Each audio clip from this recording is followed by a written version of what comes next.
नमस्कार मंडळी. तर आज आपण फक्त 2 पदार्थ वापरून गणपतीसाठी फक्त 5 मिनिटात मस्त मोदक बनवणार आहे. गणपतीसाठी रोज वेगवेगळे नैवेद्य करावे लागतात. काही जणांच्या घरी तर सकाळी आणि संध्याकाळी दररोज वेगवेगळे नैवेद्य असतात. अशा वेळी दररोज काय वेगळा नैवेद्य करावा हा प्रश्नच पडतो. म्हणूनच तर ही घ्या एक आणखी चवदार, सोपी, झटपट होणारी आणि सगळ्यात मुख्य म्हणजे खूपच कमी साहित्यात तयार होणारे मोदक आपण आज बनवणार आहे. तर चला मग बनवायला स्टार्ट करूया.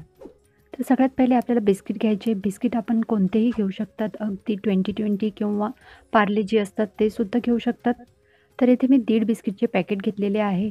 इतक्या बिस्किटमध्ये जवळपास 9 ते 10 मोदक झाले. आपल्याला जर 21 मोदक बनवायचे असतील तर जवळपास 3 बिस्किटचे पॅकेट यूज करून आपण 21 मोदक बनवू शकता. हे बिस्किट मिक्सरच्या भांड्यामध्ये घालून बारीक करून घ्यायचे. तर ही बिस्किटची पावडर आपण तयार करून घेतली. एक कढई घ्यायची. कढईमध्ये 1 चम्मच तूप घालायचं आहे आणि तूप घातल्यानंतर यात किसलेलं खोबरं घालायचं आहे आणि आवडीनुसार ड्रायफ्रुट्स घालायचे आणि व्यवस्थित 2 मिनिटापर्यंत हे परतून घ्यायचं आपल्याला. आणि लो फ्लेमवर 2 ते 3 मिनिट भाजून झालेले आहे. आता हे काढून घेऊ आपण आणि त्याच कढईमध्ये तूप टाकूया. तूप वितळले की त्यात बिस्किटची पावडर आहे ती टाकायची आणि हे मिश्रण व्यवस्थित 2 मिनिटापर्यंत आपल्याला लो फ्लेमवर परतून घ्यायचं आहे. आणि आता गॅस ऑफ करायचा आणि गॅस ऑफ केल्यानंतर 2 मिनिटापर्यंत आपल्याला हे थंड होऊ द्यायचं आहे आणि थंड झाल्यानंतर एका प्लेटमध्ये काढायचं आहे आणि प्लेटमध्ये काढल्यानंतर जवळपास 3 ते 4 चम्मच दूध घालायचं आणि दूध घातल्यानंतर हे आपल्याला व्यवस्थित पीठ मळून घ्यायचं आहे. आपण पीठ मळण्यासाठी दुधाऐवजी पाणी वापरू शकता, पण दूध वापरलं तर उत्तम. आणि दूध घालत असताना आपल्याला हे थोडं-थोडं करून घालायचं आहे, म्हणजे हे पीठ पातळ होणार नाही आणि जे मोदक आपण बनवतोय त्यांचा जो शेप असेल तो व्यवस्थित येईल. आपण हे जे मोदक बनवतोय फक्त 2 साहित्यात बनवतोय म्हणजेच बिस्किट आणि तूप. दूध जे आहे ते ऑप्शनल आहे. आपण घालू शकता, नाही घातलं तरी चालेल. आणि हे मिश्रण 2-3 मिनिटापर्यंत सेट व्हायला ठेवून द्यायचं आहे आणि 2-3 मिनिट आता झालेली आहे. आणि अशा प्रकारे मोदकाचा साचा घ्यायचा आहे. थोडंसं तूप लावायचं आहे आणि तूप लावल्यानंतर पिस्ताचे जे काप असतात ते ठेवायचे डेकोरेशनसाठी. पिस्ताचे काप आपण नाही ठेवलं तरी चालेल, ते ऑप्शनल आहे.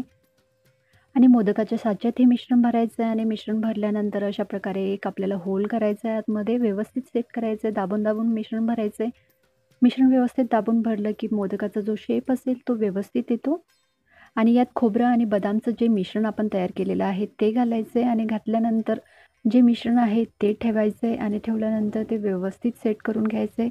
आणि आपण बघू शकता की हा मोदक किती छान आणि मस्त दिसतोय. अतिशय सुंदर असा मोदक तयार झालेला आहे. आपण बघू शकता आणि तितकंच टेस्टीसुद्धा आहे. अशाच प्रकारे आपल्याला बाकीचे सुद्धा तयार करून घ्यायचे.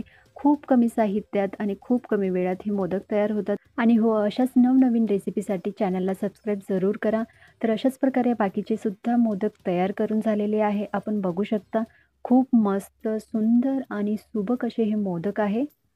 आपण या गणपती उत्सवात हे मोदक जरूर ट्राय करा आणि आपल्याला ही रेसिपी कशी वाटली मला कमेंट बॉक्समध्ये जरूर सांगा. चॅनलला सबस्क्राईब करा आणि आपल्या फ्रेंड्स आणि फॅमिलीसोबत ही जी रेसिपी आहे ती शेअर करा. तर चला मग भेटूया नवीन व्हिडिओमध्ये. तेव्हापर्यंत बाय बाय.